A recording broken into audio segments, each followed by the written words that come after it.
அரியணையில் அமரும் இயேசு என்ற மன்னரை கொண்டாடவே இந்த கிறிஸ்து அரசு திருநாள். இத்திருப்பலியில் பங்கேற்க வந்துள்ள இறைமக்கள் அனைவரையும் அன்போடு வரவேற்கிறோம். இயேசுவும் ஓர் அரசர். அவர் நிறுவிய அரசுக்கு நிலப்பரப்பு கிடையாது. நிலம் இல்லை என்றால் போர் இல்லை, போட்டிகள் இல்லை.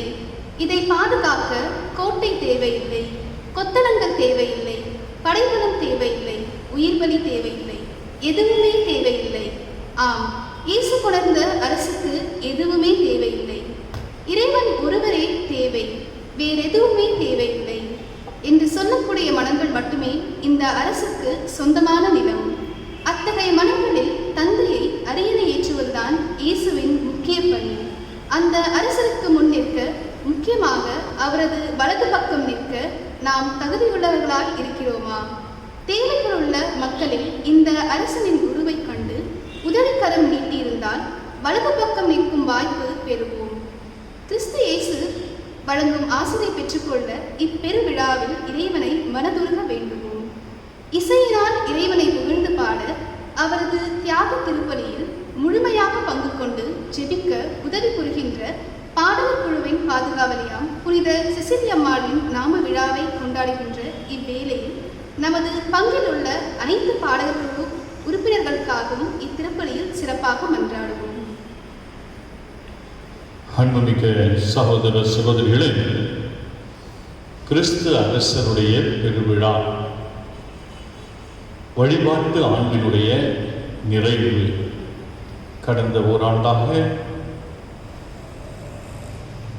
கிறிஸ்துடைய பிறப்புக்கான தயாரிப்பு காலமாகிய வருகை காலத்திலிருந்து இதோ இந்த பொது காலத்தினுடைய 34ஆம் ஞாயிறு இது கிறிஸ்து அரசனுடைய பெருவிழாவாக கொண்டாடப்பட்டு இந்த வழிபாட்டு ஆண்டு நிறைவடைகின்றது. இந்த நாளிலே நாம் நம்முடைய பங்கில் இருக்கக்கூடிய அனைத்து குடும்பங்களுக்காகவும் சிறப்பாக ஜெபிப்போம். அதேபோன்று இந்த அவிலா தெரசால் பங்கினுடைய நண்பர்களாக இருந்து பல்வேறு பங்குகளிலிருந்தும் இந்த ஆலயத்தோடு நெருங்கிய தொடர்பு கொண்டு திருப்பலிகளிலே பங்கேற்கின்ற அனைத்து நண்பர்களுடைய குடும்பங்கள் அனைவருக்காகவும் இந்த வழியிலே நாம் சிறப்பாக ஜெபிப்போம்.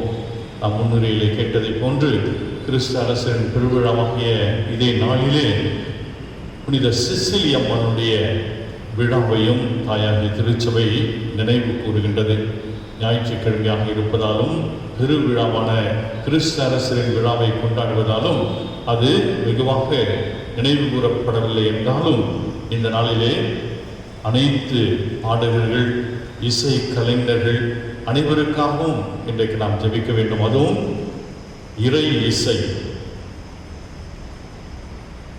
இசை என்பது அதாவது வழிபாடுகளிலே பயன்படுத்தக்கூடிய இசை கலைஞர்கள், அவர்களுக்காக சிறப்பாக நாம் ஜெபிக்க வேண்டிய நாள் இது. ஆகவே இந்த கருத்துக்களை முன்வைத்து நாம் இந்த பலியிலே பங்கேற்று நம்முடைய பாடகர் குழு, இசை கலைஞர்கள் அனைவருக்காகவும் ஜெபிக்க உங்களை அன்போடு கேட்டுக்கொள்கிறேன். இதே திருப்பலியிலே இறந்த மரிய பிரகாசம், விழுகித்தம்மாள், ஜெய சுப்பிரமணியம் இவர்களுடைய ஆன்ம இளைப்பாற்றிற்காகவும், ஜூலியன் சினாஸுடைய ஆன்ம இளைப்பாற்றிற்காகவும் கடந்த வாரத்திலே இறந்த நம்முடைய உயர் மறை மாவட்டத்தினுடைய முதன்மை குரு பேரொரு தந்தை மரிய அமல்ராஜனுடைய ஆன்ம இளைப்பாற்றிற்காகவும் இந்த பலியில நாம் ஜெபிப்போம். அதோடு இந்த மாதத்திலே யாரும் நினையாத ஆன்மாக்களையும் நாம் நினைவு கூர்ந்து அவர்களுக்காகவும் இறைவனுடைய இரக்கத்தை இந்த பலியிலே மன்றாடுவோம். திருப்பலியை நாம் தகுந்த விதமாய் ஒப்புக் கொடுக்க தடையாக இருக்கும் நம் பாவங்களை எல்லாம் ஏற்றுக்கொண்டு அவற்றுக்காக மனம் வருந்தி இறைவனுடைய இரக்கத்தை வேண்டுவோம்.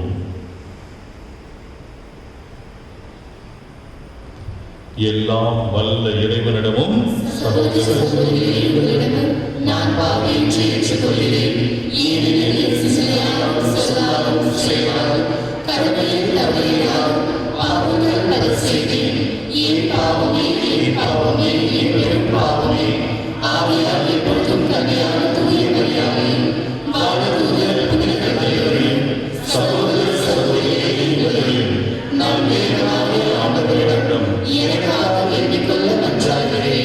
எல்லாம் வல்ல இறைவன் நம் மீது இரக்கம் வைத்து நம் பாவங்களை எல்லாம் நம்மை நிலை வாழ்வுக்கு அழைத்துச் செல்வாராக. ஆமென்.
என்றென்றும் உள்ள எல்லாம் வல்ல இறைவா, அனைத்திற்கும் அரசரான அன்பாண்டவும் திருமகனில் அனைத்தையும் புதுப்பிக்க நீ திருவுளமானி அடிமை நிலையிலிருந்து விடுதலை அடைந்த படைப்பு அனைத்தும் மாண்புக்கு உரிய உமக்கு பணிபுரியவும் உம்மை முடிவின்றி புகழ்ந்தேற்றவும் அருள் புரிவீராக. உமோடு தூயாவே ஒன்றிற்கு இறைவனாய் என்றென்றும் வாழ்ந்து ஆட்சி செய்கின்ற எங்கள் ஆண்டவரும் உம் திருமகனுமாகிய கிறிஸ்து வழியாக உம்மை மன்றாடுகிறோம்.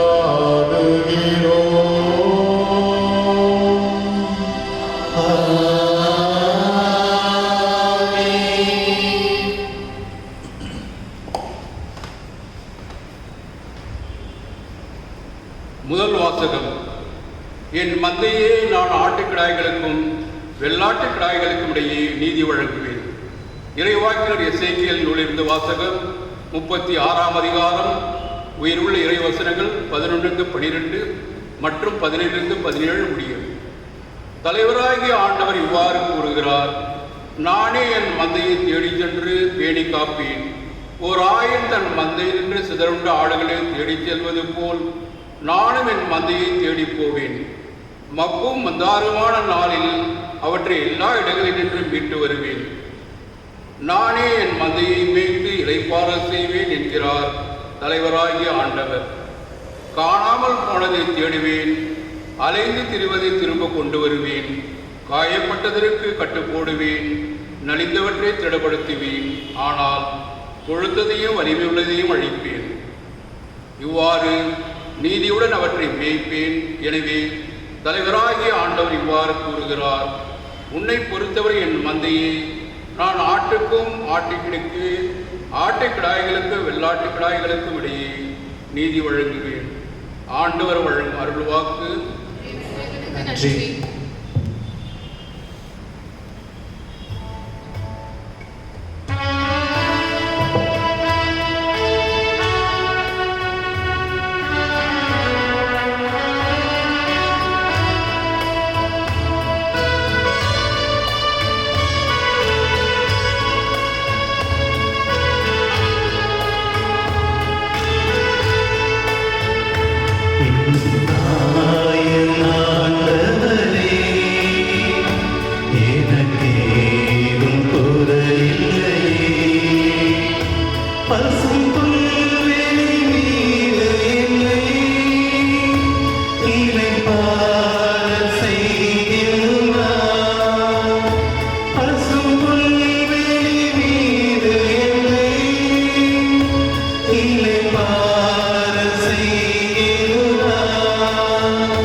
இரண்டாம் வாசகம். கிறிஸ்துவின் வருகையின் போது கடவுளே அனைத்திலும் அனைத்துமாய் இருப்பார். திருத்தூதர் பவுல் கொரிந்தியருக்கு எழுதிய முதல் திருமுகத்திலிருந்து வாசகம். அதிகாரம் 15, உயிருள்ள இறை வார்த்தைகள் 20 முதல் 26 மற்றும் 28 முடிய. சகோதர சகோதரிகளே, இறந்த கிறிஸ்து உயிருடன் எழுப்பப்பட்டார். அவரே முதலில் உயிருடன் எழுப்பப்பட்டார். இது அனைவரும் உயிருடன் எழுப்பப்படுவர் என்பதை உறுதிப்படுத்துகிறது. ஒரு மனிதர் வழியாக சாவு வந்தது போல ஒரு மனிதர் வழியாகவே இறந்தோர் உயிர்த்தெழுகின்றனர். ஆதாமை முன்னிட்டு அனைவரும் சாவுக்குள்ளானது போல கிறிஸ்துவை முன்னிட்டு அனைவரும் உயிர் பெறுவர். ஒவ்வொருவரும் அவரவர் முறை வரும்போது உயிர் பெறுவர். கிறிஸ்துவே முதலில் உயிர் பெற்றார். அடுத்து கிறிஸ்துவின் வருகையின் போது அவரை சார்ந்தோர் உயிர் பெறுவர். அதன் பின்னர் முடிவு வரும். அப்போது கிறிஸ்து ஆட்சியாளர், அதிகாரம் செலுத்துவோர், வலிமையுடையோர் ஆகிய அனைவரையும் அழித்துவிட்டு தந்தையாகிய கடவுளிடம் ஆட்சியை ஒப்படைப்பார். எல்லா பகைவரையும் அடிபணிய வைக்கும் வரை அவர் ஆட்சி செய்தாக வேண்டும். சாவே கடைசி பகைவன், அதுவும் அழிக்கப்படும். அனைத்துமே மகனுக்கு அடிபணியும் போது தமக்கு அனைத்தையும் அடிபணிய செய்த கடவுளுக்கு மகனும் அடிபணிவார்.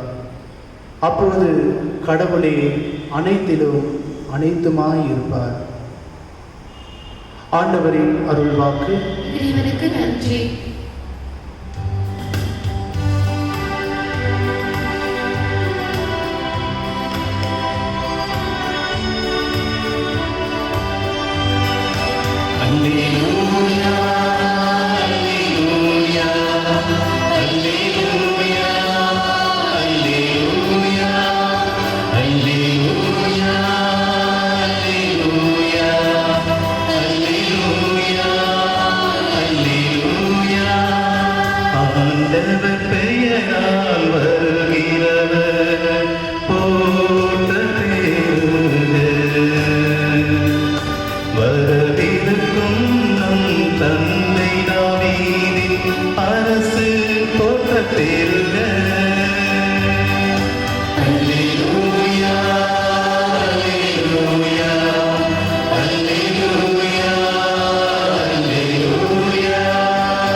ஆண்டவர்களோடு இருப்பாராக.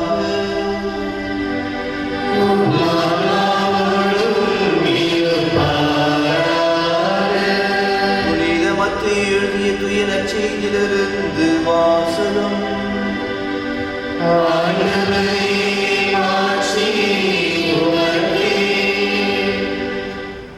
பகுதி 25, இறை திருவசனங்கள் 31 முதல் 46 முடிய. அக்காலத்தில் இயேசு தம் சீடர்களை நோக்கி கூறியது: வானதூதர் அனைவரும் புடைசூழ மானிட மகன் மாட்சியுடன் வரும்போது தம் மாட்சி மிகு அரியணையில் வீற்றிருப்பார். எல்லா மக்களினத்தாரும் அவர் முன்னிலையில் ஒன்று கூடப்படுவர். ஒரு ஆயர் செம்மறி ஆடுகளையும் வெள்ளாடுகளையும் வெவ்வேறாக பிரித்து செம்மறி ஆடுகளை வலப்பக்கத்திலும் வெள்ளாடுகளை இடப்பக்கத்திலும் நிறுத்துவது போல் அம்மக்களை அவர் வெவ்வேறாக பிரித்து நிறுத்துவார். பின்பு அரியணையில் வீற்றிருக்கும் அரசர் தம் வலப்பக்கத்தில் உள்ளவரை பார்த்து, என் தந்தையிடமிருந்து ஆசி பெற்றவர்களே, வாருங்கள். உலகம் தோன்றியது முதல் உங்களுக்காக ஏற்பாடு செய்யப்பட்டிருக்கும் ஆட்சியை உரிமை பேராக பெற்றுக்கொள்ளுங்கள். ஏனெனில் நான் பசியாயிருந்தேன், நீங்கள் உணவு கொடுத்தீர்கள். தாகமாயிருந்தேன், என் தாகத்தை தணித்தீர்கள். அந்நியனாக இருந்தேன், என்னை ஏற்றுக்கொண்டீர்கள். நான் ஆடையின்றி இருந்தேன், நீங்கள் எனக்கு ஆடை அணிவித்தீர்கள். நோயுற்றிருந்தேன், என்னை கவனித்துக் கொண்டீர்கள். சிறையில் இருந்தேன், என்னை தேடி வந்தீர்கள் என்பார். அதற்கு நேர்மையாளர்கள், ஆண்டவரை, எப்பொழுது உம்மை பசியுள்ளவராக கண்டு உணவளித்தோம்? அல்லது தாகமுள்ளவராக கண்டு உமது தாகத்தை தணித்தோம்? எப்பொழுது உம்மை அந்நியராக கண்டு ஏற்றுக்கொண்டோம்? அல்லது ஆடை இல்லாதவராக கண்டு ஆடை அணிவித்தோம்? எப்பொழுது நோயுற்றவராக அல்லது சிறையில் இருக்க கண்டு உம்மை தேடி வந்தோம் என்று கேட்டார்கள். அதற்கு அரசர், மிகச் சிறியோராகிய என் சகோதர சகோதரிகளுள் ஒருவருக்கு நீங்கள் செய்ததையெல்லாம் எனக்கே செய்தீர்கள் என உறுதியாக உங்களுக்கு சொல்கிறேன் என பதிலளிப்பார். பின்பு இடப்பக்கத்தில் உள்ளவரை பார்த்து, சபிக்கப்பட்டவர்களே, என்னிடமிருந்து அகன்று போங்கள். அழகைக்கும் அதன் தூதருக்கும் ஏற்பாடு செய்யப்பட்டிருக்கிற என்றும் அணையாத நெருப்புக்குள் செல்லுங்கள். ஏனெனில் நான் பசியாயிருந்தேன், நீங்கள் எனக்கு உணவு கொடுக்கவில்லை. தாகமாயிருந்தேன், என் தாகத்தை தணிக்கவில்லை. நான் அந்நியனாயிருந்தேன், நீங்கள் என்னை ஏற்றுக்கொள்ளவில்லை. ஆடையின்றி இருந்தேன், நீங்கள் எனக்கு ஆடை அளிக்கவில்லை. நோயிற்றிருந்தேன், சிறையில் இருந்தேன், என்னை கவனித்துக் கொள்ளவில்லை என்பார். அதற்கு அவர்கள், ஆண்டவரே, எப்பொழுது நீர் பசியாகவோ தாகமாகவோ அந்நியராகவோ ஆடையின்றியோ நோயிற்றோ சிறையிலோ இருக்க கண்டு உமக்கு தொண்டு செய்யாதிருந்தோம் என கேட்பார்கள். அப்பொழுது அவர், மிகச்சிறியோர் ஆகிய இவர்களுள் ஒருவருக்கு நீங்கள் எதையெல்லாம் செய்யவில்லையோ அதை எனக்கும் செய்யவில்லை என உறுதியாக உங்களுக்கு சொல்கிறேன் என பதிலளிப்பார். இவர்கள் முடிவில்லா தண்டனை அடையவும் நேர்மையாளர்கள் நிலை வாழ்வு பெறவும் செல்வார்கள். ஆண்டவரின் அருள்வாக்கு.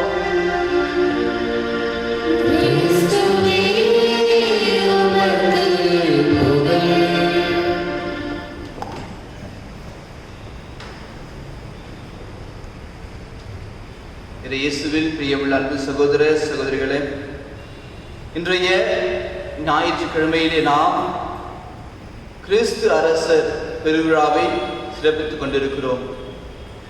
இன்றைய ஞாயிறானது பொது காலத்தினுடைய இன்றைய திருவழிபாட்டினுடைய நிறைவாக இருக்கிற இந்த வேளையிலே நாம் கிறிஸ்து அரசர் நம் குடும்பங்களுக்கு எல்லாம் அரசர் என்கின்ற அந்த விழாவை கொண்டாடுகிற இந்த இனிய வேளையிலே நம்முடைய திருச்சபையானது இன்று மேலும் ஒரு விழாவை கொண்டாடுகிறது. பொதுவாக ஞாயிற்றுக்கிழமை என்பதால் இந்த புனிதருடைய விழாவை கொண்டாடுவதில்லை. இருப்பினும் இன்றைய நாளானது புனித செசிலி அம்மாளுடைய நாம விழாவை கொண்டாடுகிற நாளாக இருக்கிறது. எனவே நம்முடைய பாடல் குழுவினருக்கு குயில் போல பல பாடல் பாடி நம்மை ஆண்டவரோடு இணைந்து ஜெபிக்க நமக்கு என்றும் உதவியாக இருக்கிற நமது பங்கில் உள்ள அனைத்து பாடகர் குழுவினருக்கு நம்முடைய வாழ்த்தையும் அவர்களுக்கு அந்த பாதுகாவலுடைய நாம விழா வாழ்த்தை தெரிவித்துக் கொள்வோம். அன்பார்ந்தவர்களே, இன்றைய நாளிலே கிறிஸ்து அரசு உண்மையாகவே நம்முடைய குடும்பங்களுக்கெல்லாம் அரசராக இருக்கிறாரா? கிறிஸ்து அரசர் உண்மையாகவே நமது தனிப்பட்ட வாழ்விலே நம்முடைய அரசராக இருக்கிறாரா என்கின்ற இந்த சிந்தனையை நாம் நம்மளே தூண்டி பார்க்க வேண்டும். அன்பார்ந்தவர்களே, சிமிர்னா நகர ஆயராக இருந்த போலிகார் என்கின்ற ஆயர் கிறிஸ்துவுக்காக தன்னுடைய பணியை திறம்பட செய்து கொண்டிருக்கிற வேளையிலே உரோமை அரசானது அவரை கைது செய்து அந்த உரோமை பேரவையிலே கொண்டு வந்து நிற்கப்படுகிறார். அப்பொழுது உரோமை பேரரசர் கேட்கிறார், நீ ஆண்டவரை மறுதலித்து ஆண்டவரை பற்றி நீ இழிவாக பேசினால் உன்னை உயிரோடு விட்டு விடுகிறோம் என்று சொல்லும் பொழுது ஆயர் போலிகார் சொல்கிறார், நான் 86 வருடங்களாக ஆண்டவருக்கு பணிவிடை செய்து வருகிறேன். இந்த கிறிஸ்து அரசருக்கு நான் பணிவிடை செய்து வருகிறேன். ஒருபொழுதும் என்னை இந்த கிறிஸ்து அரசர் கைவிட்டதில்லை. எனவே என்னால் அவருக்கு எதிராக இழிவாக எதையும் சொல்ல முடியாது என்று சொல்லும் பொழுது அந்த அரசவையில் இருக்கிறவர்கள் கூறுகிறார்கள், நீ அவ்வாறு இழிவாக பேசவில்லை என்றால் நீ அந்த எரிகின்ற நெருப்புக்கு பலியிடப்படுவாய், அந்த நெருப்பினிலே நீ தள்ளப்பட்டு நீ கொலை செய்யப்படுவாய் என்று கூறும் பொழுது ஆயர் மிகவும் தைரியத்தோடு சொல்கிறார், 1 மணி நேரம் என்னை சுட்டெரிக்க இருக்கிற அந்த நெருப்பிலே நான் இறக்கப் போகிறேன், அதை கண்டு நான் அஞ்சவில்லை. மாறாக நீ ஆண்டவரை பற்றி இழிவாக பேசும்பொழுது நித்தியத்திற்கும் என்றென்றும் நீ எரிகிற நெருப்பிலே தள்ளப்படுவாய் என்று கூறி ஆண்டவர் மீது அவர் வைத்திருந்த அந்த கிறிஸ்து அரசர் மீது அவர் வைத்திருந்த தனது விசுவாசத்தை வெளிப்படுத்துகிறார். அன்பார்ந்தவர்கள், அதே கிறிஸ்து அரசர் தான் நாம் எல்லோருக்கும் அரசராக இருக்கிறார். நம்மிடையே அப்படிப்பட்ட விசுவாசம் இருக்கிறதா என்று சிந்திக்க நாம் அழைக்கப்படுகிறோம். இயேசுனுடைய வாழ்க்கையை நாம் பார்க்கும் பொழுது உண்மையாகவே இயேசு கிறிஸ்து ஒரு அரசரா என்கின்ற கேள்வி நம்மிலே எழலாம். ஏனெனில் இயேசுடைய வாழ்வு, அவருடைய பிறந்த வரலாறு, அவருடைய இறந்தது, எல்லாவற்றையும் பார்க்கும் பொழுது ஒரு அடிமையை விட, ஒரு ஏழ்மை குடும்பத்தை விட அதிகமாக ஒரு கீழ்த்தரமாக இருந்தது போல நமக்கு காட்சியளிக்கலாம். ஆனால் இப்படிப்பட்ட சூழ்நிலையிலே நிச்சயமாக இயேசு கிறிஸ்து ஒரு அரசரா என்கின்ற கேள்விக்கு நம்முடைய திருவிவிலியமானது பதிலளிக்கிறது.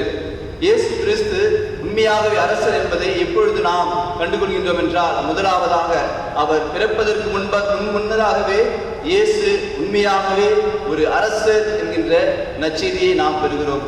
லூக்கா நற்செய்தி அதிகாரம் 1 இறைவசனங்கள் 31 முதல் 33 வரை நாம் வாசிக்கிறோம். இதோ கருவுற்று ஒரு மகனை பெறுவீர், அவருக்கு இயேசு என்னும் பெயரிடுவீர். அவர் பெரியவராயிருப்பார், உன்னத கடவுளின் மகன் எனப்படுவார்.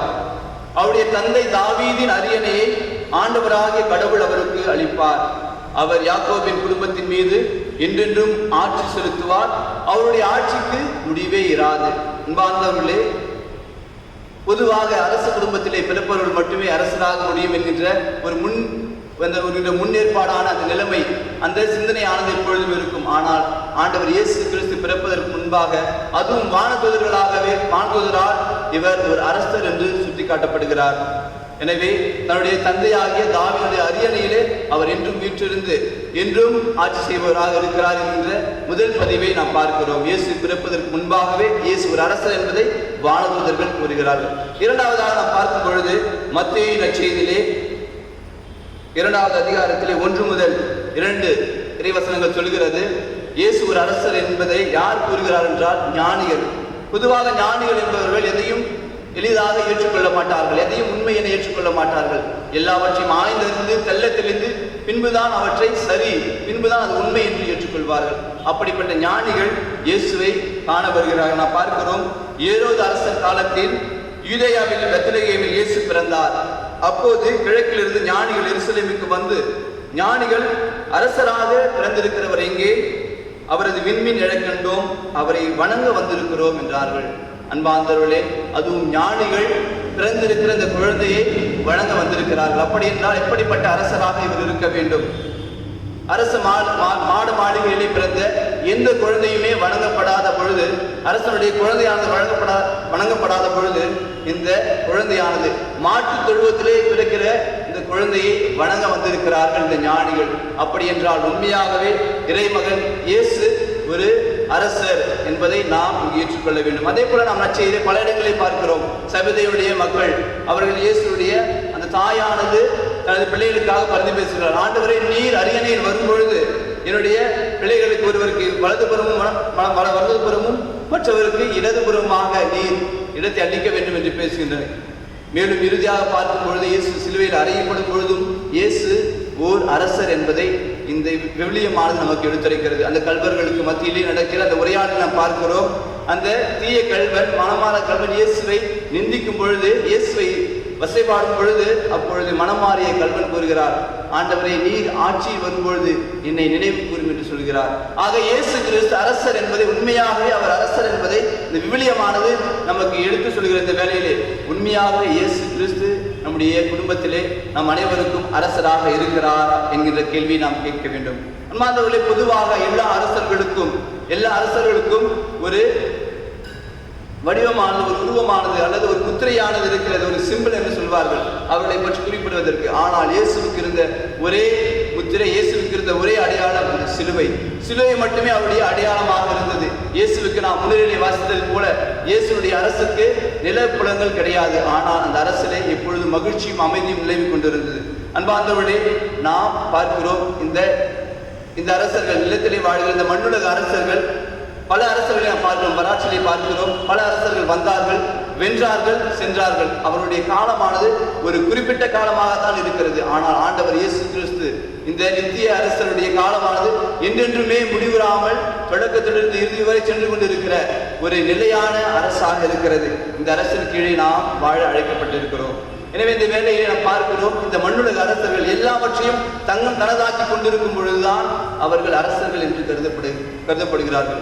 ஒரு நிலத்தையோ அல்லது வேறு நாட்டையோ சென்று அவர்கள் போரால் வெற்றி கொண்டு அதை தன்னுடையதாக்கும் பொழுது அவர்கள் மிகப்பெரிய அரசர்களாக ஏற்றுக்கொள்ளப்படுகிறார்கள். எடுத்துக்காட்டாக அலெக்சாண்டர் அவரை பார்க்கலாம்.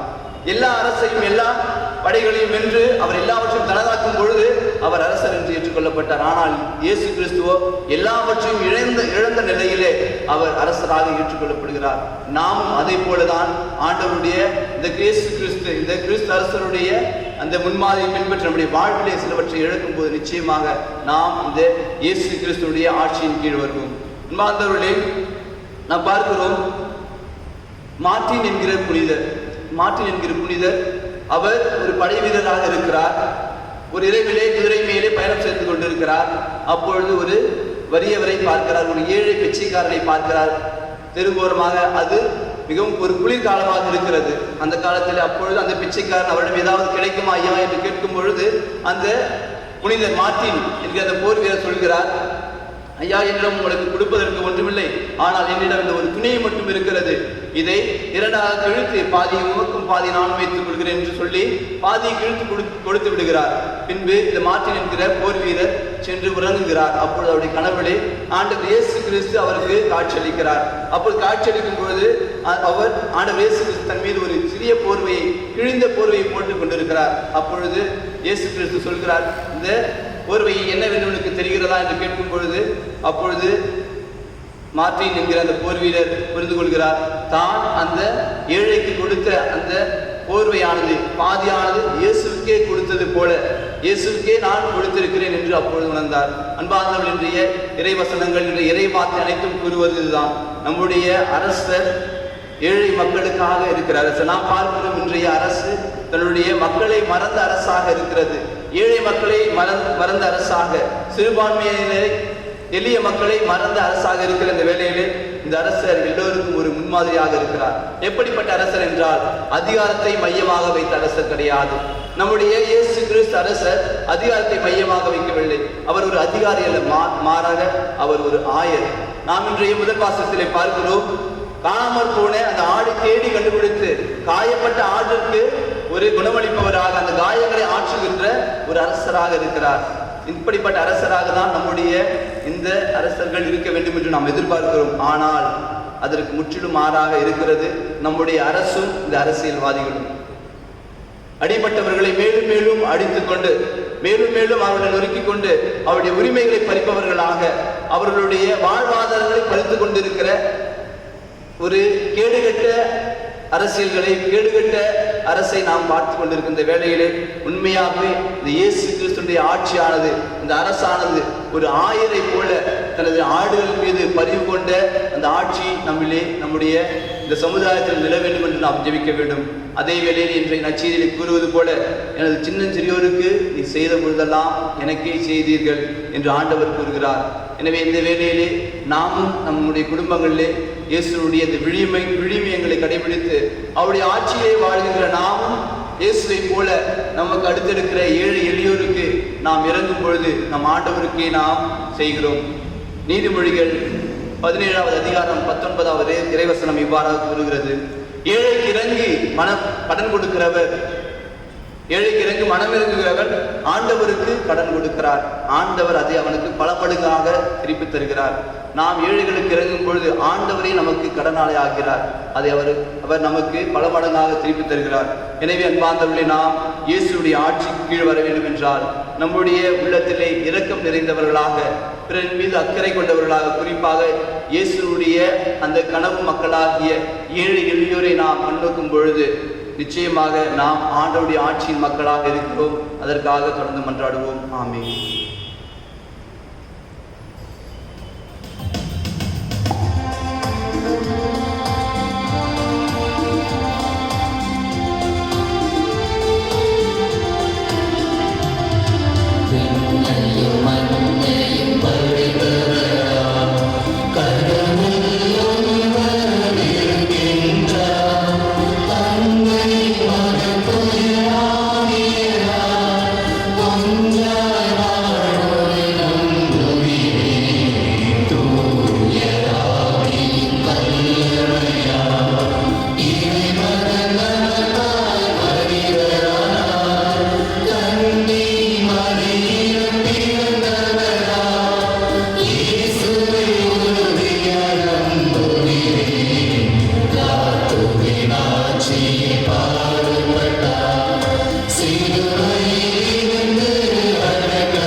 இது இந்த நாளிலே கிறிஸ்து அரசர் கிறிஸ்து ராஜாவுடைய விழாவை பெருவிழாவை நாம் அனைவரும் மகிழ்ச்சியோடு கொண்டாடுகின்றோம்.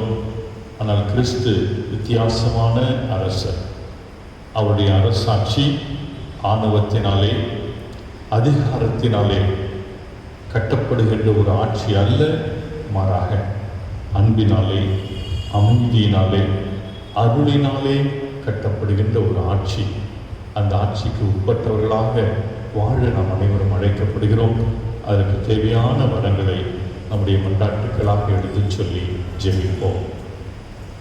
அன்பு தந்தையே எம் இறைவா, எங்கள் திருத்தந்தை, ஆயர்கள், குருக்கள், திருவரத்தார் மற்றும் பொதுநிலையினர் அனைவரும் அவரவருக்கு கொடுக்கப்பட்டுள்ள அருள்கொடைகளை, செல்வங்களை அனைத்து மாந்தருக்கும் வேறுபாடுகளின்றி நிறைவாக வழங்கிட வேண்டும் என்று கிறிஸ்து அரசர் வழியாக இறைவா உம்மை மன்றாடுகிறோம்.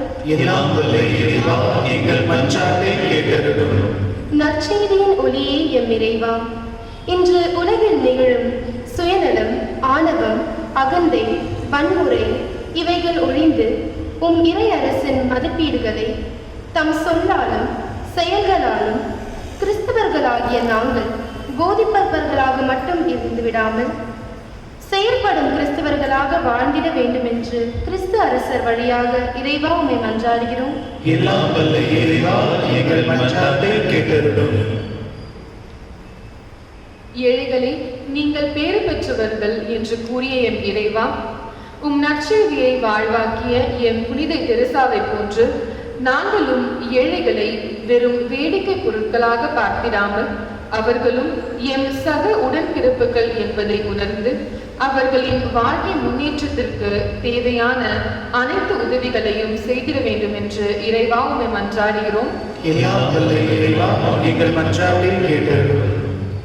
எம்மை அரவணைக்கும் அன்பு நேசரே எம் இறைவா, தொற்று நோயால் மரித்த இறை பணியாளர்கள் அனைவரையும் உம் பாதம் சமர்ப்பிக்கின்றோம்.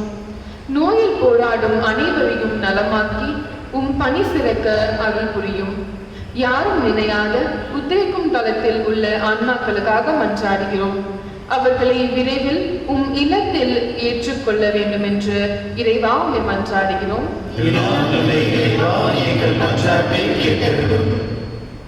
நம்ம ஒவ்வொருவரும் நம்முடைய தனிப்பட்ட தேவைகளுக்காகவும் இந்த செசிலியம்மாளின் விழாவை நினைவு கூறுகின்ற இந்த நாளிலே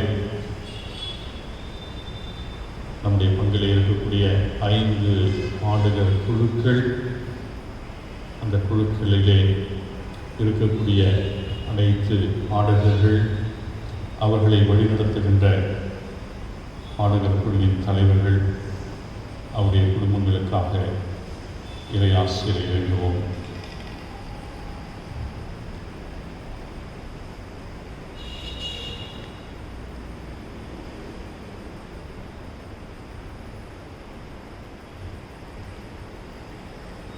எங்கள் அன்பு வணக்க தந்தையே, உம்முடைய ஒரே திருமகனையே எங்களுக்கு அனைத்துக்கும் அரசராக நீர் இந்த உலகத்திற்கு அனுப்பி அவருடைய அரசு இந்த உலகை சாராத அரசு, அன்பும் அமைதியும் நிறைந்த அரசு, அருள் நிறைந்த அரசு என்று எங்களுக்கு நீர் வழிகாட்டினீர். அவர் வழியாக நாங்கள் உம்மிடம் சேர்ப்பித்த இந்த வேண்டுதல்களையும் மன்றாட்டுகளையும் நீர் எங்களுக்கு நிறைவு செய்ய வேண்டும் என்று உம்மை மன்றாடுகின்றோம். ஆமென்.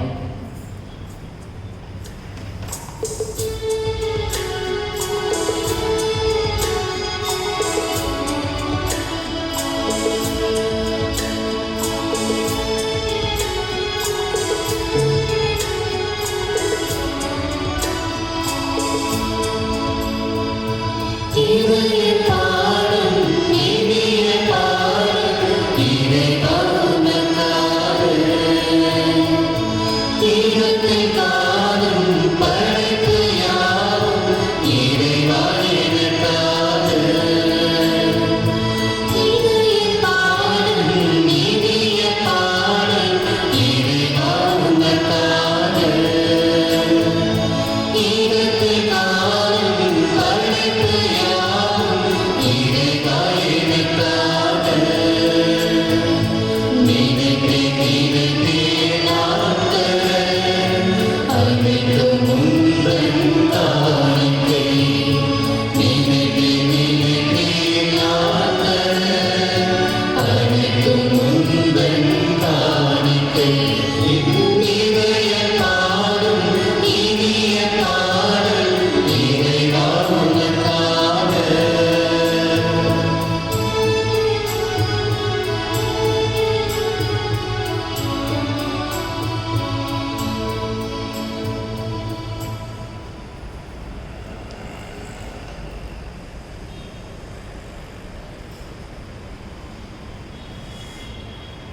சகோதர சகோதரிகளை நாம் அனைவரும் சேர்ந்து ஒப்புக் கொடுக்கின்ற இப்பலி எல்லாம் வல்ல தந்தையாக இறைவனுக்கு ஏற்றதாகும்படி மன்றாடுங்கள். ஆண்டவரே,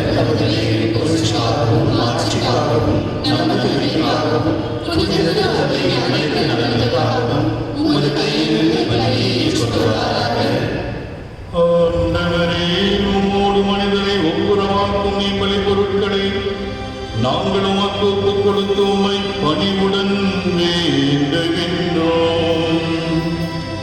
ஒற்றுமை அமைதி ஆகிய கொடைகளை மக்களினத்தார் அனைவருக்கும் திருமகனை கொடுத்தருள்வாராக. என்றென்றும் வாழ்ந்து ஆட்சி செய்கின்றவர் வழியாக உம்மை மன்றாடுகிறோம்.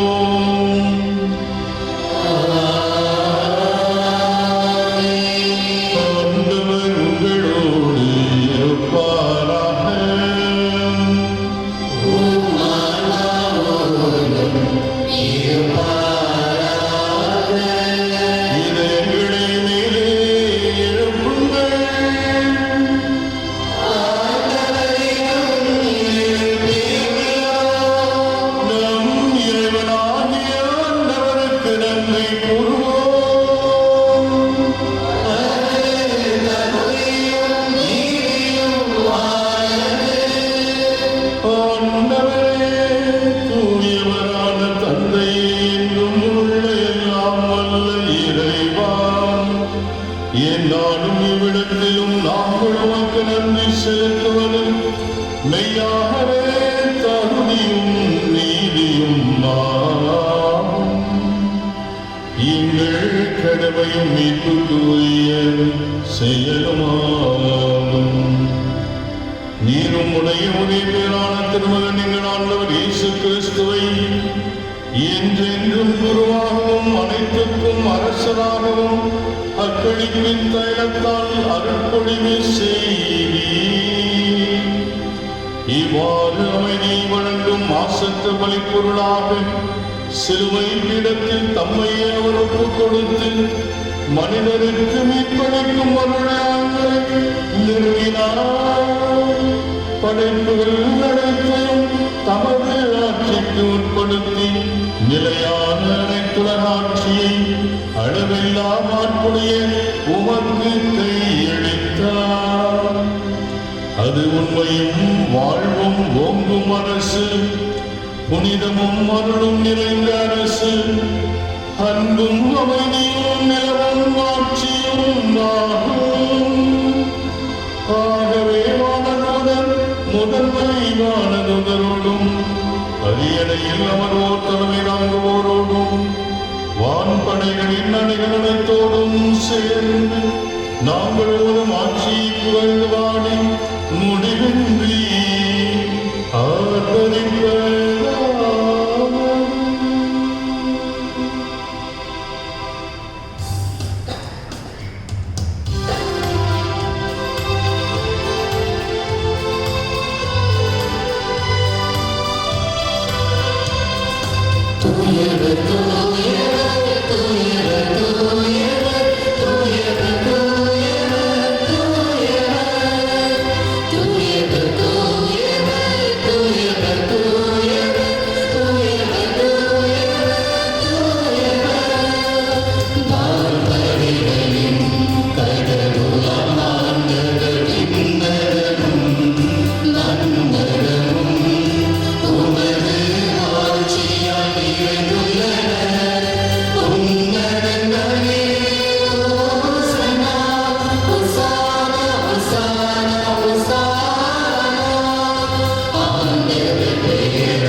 ஆண்டவரே, நீர் மெய்யாகவே தூயவர், தூய்மை அனைத்துக்கும் ஊற்று.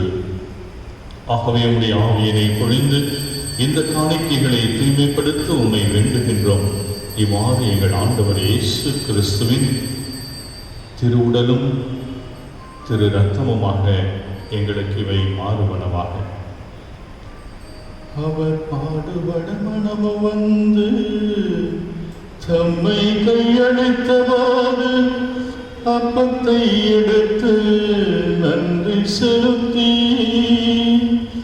வாழ்த்துரைத்து அதை பிட்டு தம் சீடருக்களித்து கூறியதாவது: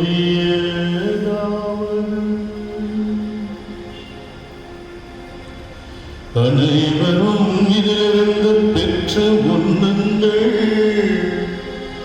ஏனெனில் இது உங்களுக்காக கையளிக்கப்படும் என் உடல்.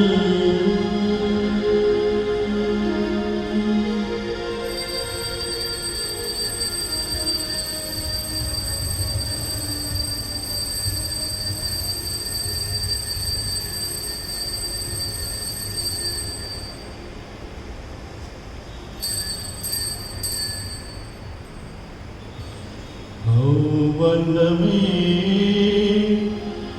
உணவருந்தியவின் வணக்கத்துக்குரிய தம் திரு கைகளில் திராட்சை ரசம் நிறைந்த கிண்ணத்தை எடுத்து நன்றி செலுத்தி தம் சீடருக்கு அளித்து அவர் கூறிய: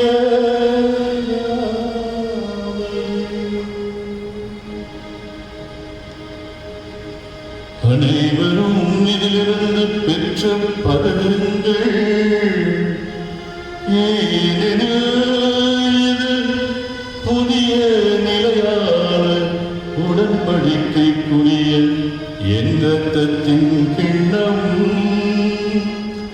இது பாவமன்னிப்புக்கென்று உங்களுக்காகவும் பலருக்காகவும் சிந்தப்படும். இறைவன் நினைவாகச் செய்யுங்கள்.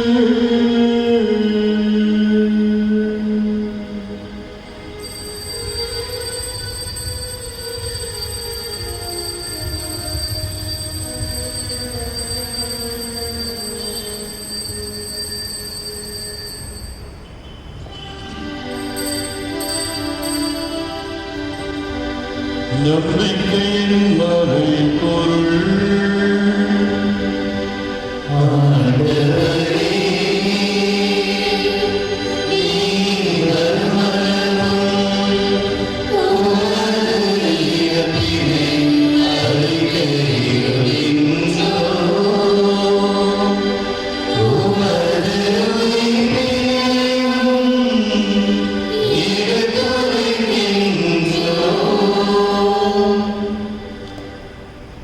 ஆகவே ஆண்டவரே, நாங்கள் கிறிஸ்துவின் இறப்பினையும் ஈர்ப்பினையும் நினைவு கூர்ந்து வாழ்வதற்கின்ற இந்த அப்பத்தையும் மீட்பளிக்கும் இந்த ஒரே கிண்ணத்தையும் உமக்கு நாங்கள் ஒப்புக் கொடுக்கின்றோம்.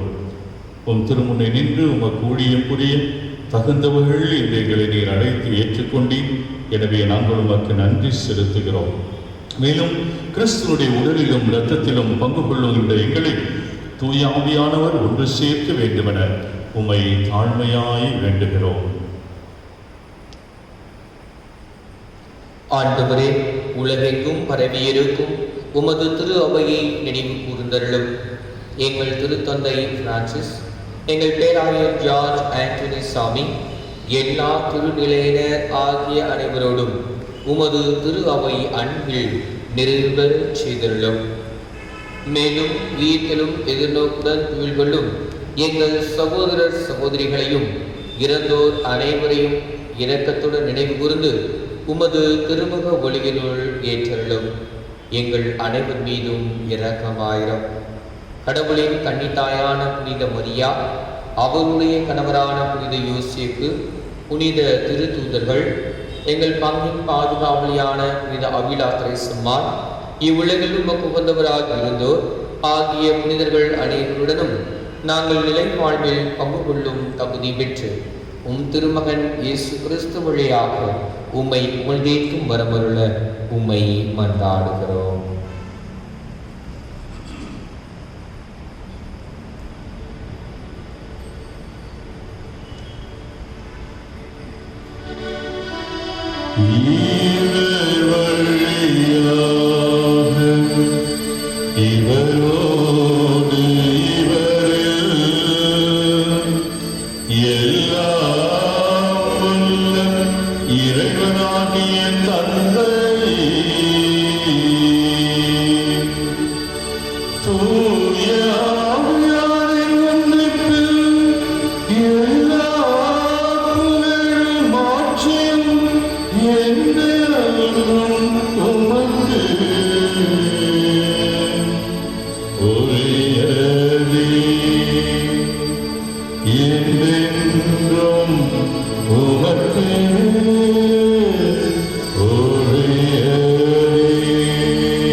மீட்பரின் கட்டளையால் கற்பிக்கப்பட்டு இறைவழிப்பினையால் பயிற்சி பெற்ற நாம் துணிந்து பாடுவோம்.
தீமை அனைத்திலுமிருந்தும் எங்களை விடுவித்து எங்கள் வாழ்நாளில் அமைதியை கனிவுடன் அருளும் உம்மை மன்றாடுகின்றோம்.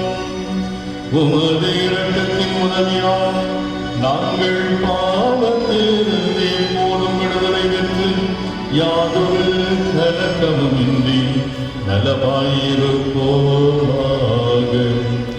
நாங்கள் இது நோக்கி இருக்கும் பேரின்பத்துக்காகவும் என் மீட்பராம் இயேசு கிறிஸ்துவின் வருகைக்காகவும் காத்திருக்கின்றோம்.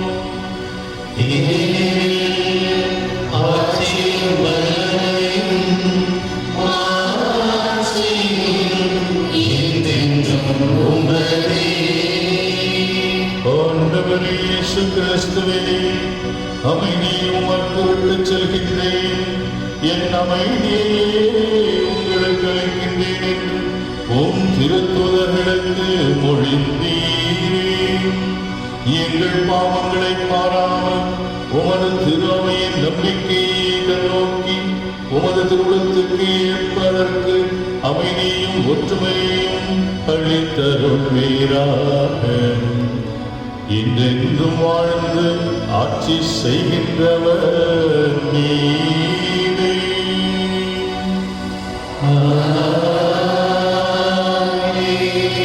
ஆண்டவருடைய சமாதானம் உங்கள் அனைவரோடும் என்றும் இருப்பதாக.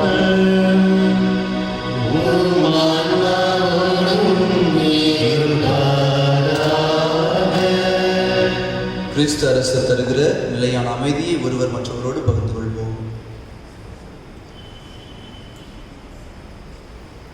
உலகின் பாவம் போக்கும் இறைவனின் செம்மறியே, உலகின் பாவம் போக்கும் இறைவனின் செம்மறியே, என் மேல் இரக்கம் வையும். உலகின் பாவம் போக்கும் இறைவனின் செம்மறியே, எனக்கு அமைதி அருளும்.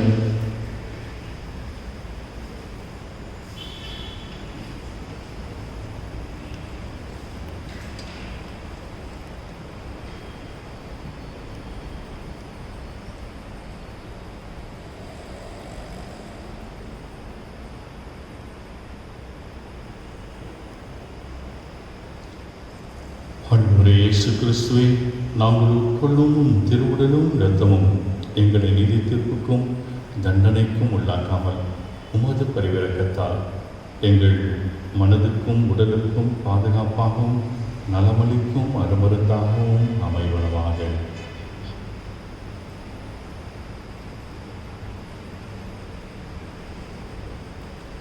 இதோ இறைவனின் செம்மறி, இதோ உலகின் பாவங்களையெல்லாம் போக்க வந்தவர்.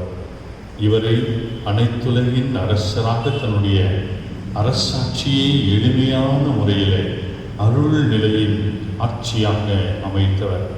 இவருடைய திருவிருந்திற்கு அழைக்கப்பட்டிருக்கின்ற நாம் ஒவ்வொருவரும் பேறு பெற்றோர். ஆண்டவரே, நீர் என்னிடத்தில் எழுந்தருள நான் தகுதியற்றவன். ஆனால் ஒரு வார்த்தை மட்டும் சொல்லியருளும், எனது ஆன்மா நலமடையும்.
நன்றியுடன் மன்றாடுவோம்.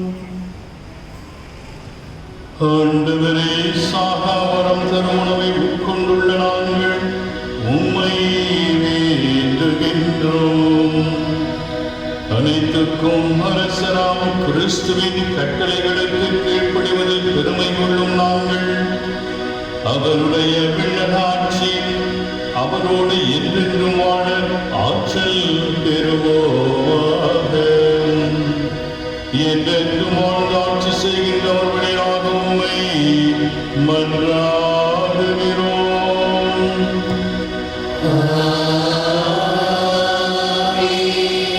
ஆண்டவர் உங்களோடு இருப்பாராக.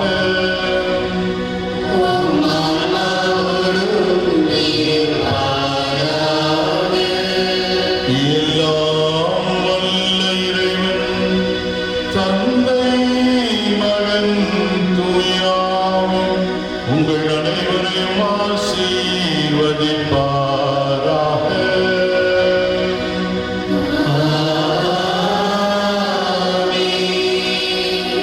மகளே, உங்கள் அனைவருக்கும் கிறிஸ்து அரசருடைய பெருவிழாவினுடைய நல்வாழ்த்துக்களை தெரிவித்துக் கொள்கின்றோம். அதேபோன்று இன்றைக்கு நவம்பர் மாதம் 22ஆம் நாள் செசிலியம்மாளுடைய விழா, பாடகர்களுக்கெல்லாம் விழா.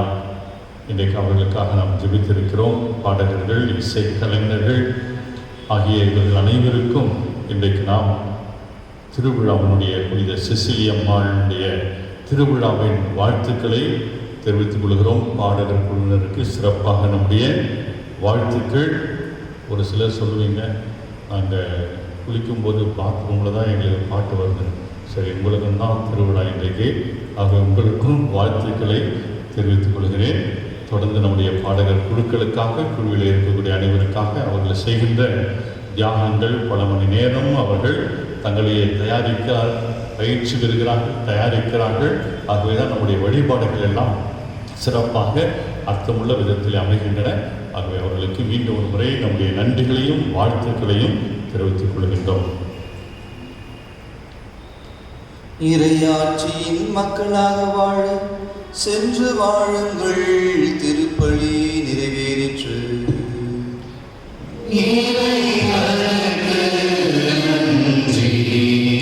இப்பொழுது நம்முடைய பாடகர் குழு செசிலியம்மா, நீத செசிலியம்மாளுக்கு ஒரு பாடலை பாடுவார்கள்.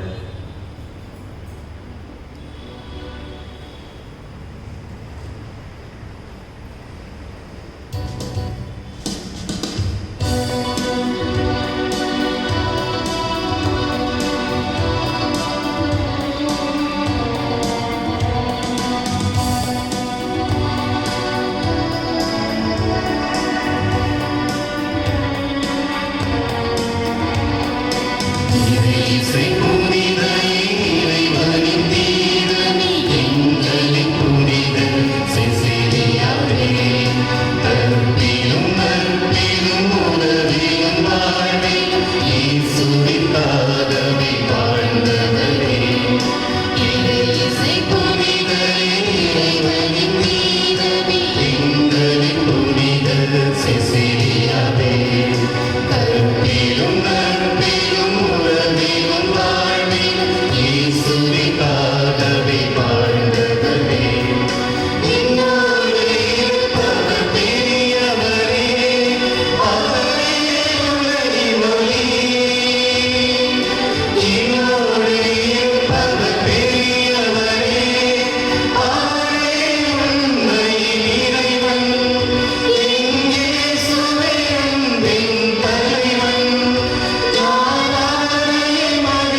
தந்தை மகன் தூய ஆவியார்